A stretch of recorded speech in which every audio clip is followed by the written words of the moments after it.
بسم اللہ الرحمن الرحیم۔ السلام علیکم۔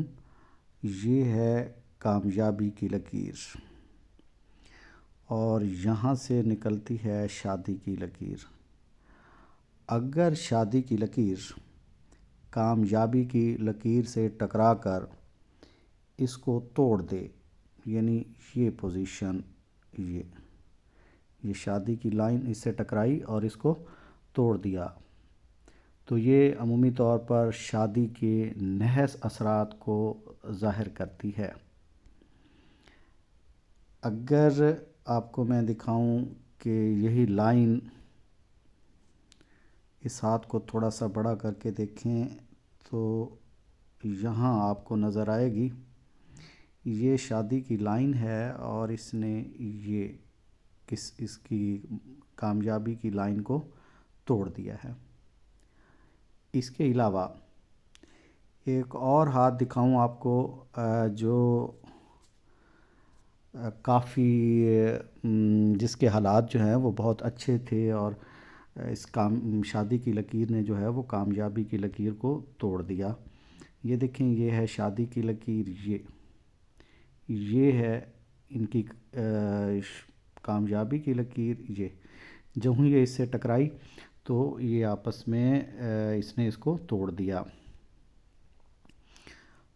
اسی ہاتھ پہ ذرا دوبارہ آتے ہیں ہم کہ اگر یہی لکیر جو ہے وہ کامیابی کی لکیر کو توڑ دے تو یہ شادی کے نحس اثرات کو ظاہر کرتی ہے۔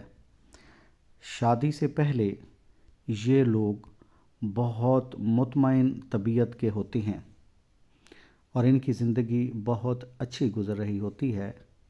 یہ لوگ کافی دولت مند ہوتے ہیں۔ اگر ان کا کوئی کاروبار ہو تو ان کا وہ کاروبار بہت اچھا چل رہا ہوتا ہے، لیکن جو ہی ان کی شادی ہوتی ہے تو شادی کے بعد ان کے حالات یکسر تبدیل ہو جاتی ہیں اور انہیں کاروبار میں نقصان ہونا شروع ہو جاتا ہے۔ ان کی جو معاشرے میں عزت ہوتی ہے اس میں کمی آنا شروع ہو جاتی ہے۔ یوں سمجھ لیں کہ ان کی قسمت کا چکر جو ہے وہ الٹا چلنا شروع ہو جاتا ہے۔ ہر کام ان کی امید کے خلاف ہوتا ہے اور کچھ ایسی چیزیں ان کے سامنے آتی ہیں، کچھ ایسے حالات ان پر بنتے ہیں جن کا قسمت پر جو ہے وہ الٹا اثر ہونا شروع ہو جاتا ہے، جس کی وجہ سے ایسے لوگ بے اطمینانی کا شکار ہو جاتے ہیں۔ مسائل جو ہیں وہ بہت سے سر اٹھا لیتے ہیں۔ لیکن یہاں ایک بات یہ ضرور کروں گا کہ ایسے لوگوں کو چاہیے کہ اپنے ازواجی معاملات میں کسی کو دخل انداز نہ ہونے دیں۔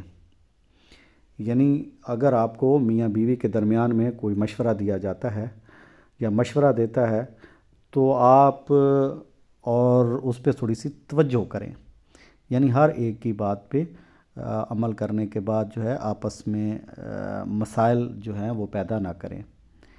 ایسے لوگوں کو چاہیے کہ اگر کسی کے ہاتھ پہ ایسی لکیر پائی جاتی ہے تو وہ ایک تسبیح صبح شام یا قادر ہو یا نافع ہو کیوں اپنا معمول بنا لیں اول و آخر درود شریف کے ساتھ، تو انشاءاللہ ان کی ان مسائل اور ان پرابلم سے جو شادی کے بعد ان کے لیے پیدا ہوتی ہیں وہ نہیں ہوں گے۔ امید ہے آپ کو یہ ویڈیو پسند آئی ہوگی۔ چینل کو ضرور سبسکرائب کریں، دوستوں میں شیئر کریں۔